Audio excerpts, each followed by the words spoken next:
From spreadsheet slave to sylvan sovereign, one man's escape to build a life in the trees for years, Mark was trapped. Not physically, not in the way we typically imagine confinement, but imprisoned nonetheless.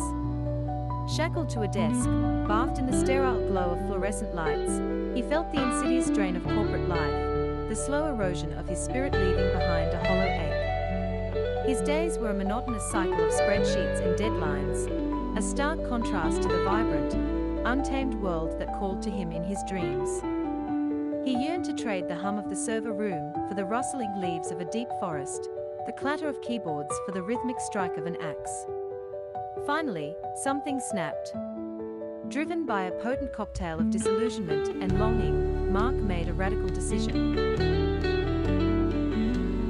He walked away from the predictable rhythm of corporate life, leaving behind the perceived security of a stable paycheck and embarking on an audacious experiment to build his own treehouse, a sanctuary carved from the heart of the woods. This wasn't a whimsical childhood fantasy. It was a desperate cry for authenticity, a rebellion against the perceived emptiness of modern existence. Armed with a wealth of bushcraft knowledge gleaned from countless books and online tutorials, and fueled by a fierce desire for self-sufficiency, he ventured into the wilderness.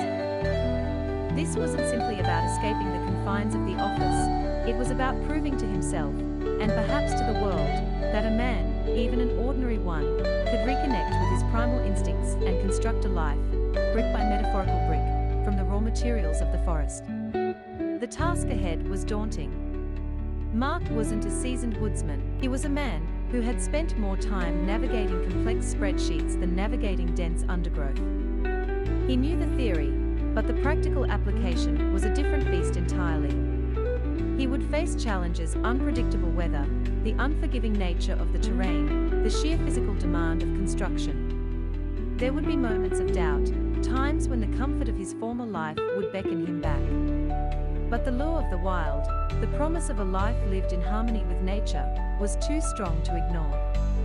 He was ready to face the challenge, to learn from the land, to embrace the setbacks and celebrate the small victories.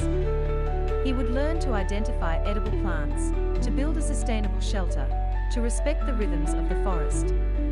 He would develop a deep understanding of the interconnectedness of all things, a wisdom unavailable within the confines of four walls.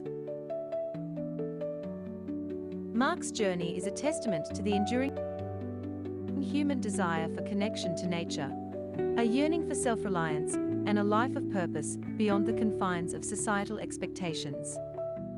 It's a reminder that the seeds of wildness still lie dormant within us, waiting to be awakened.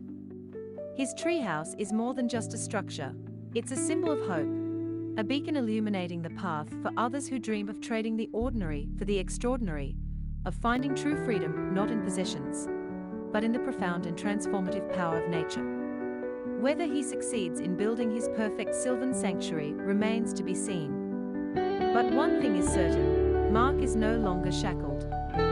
He is free. He is learning. He is truly living. And that, in itself, is a victory.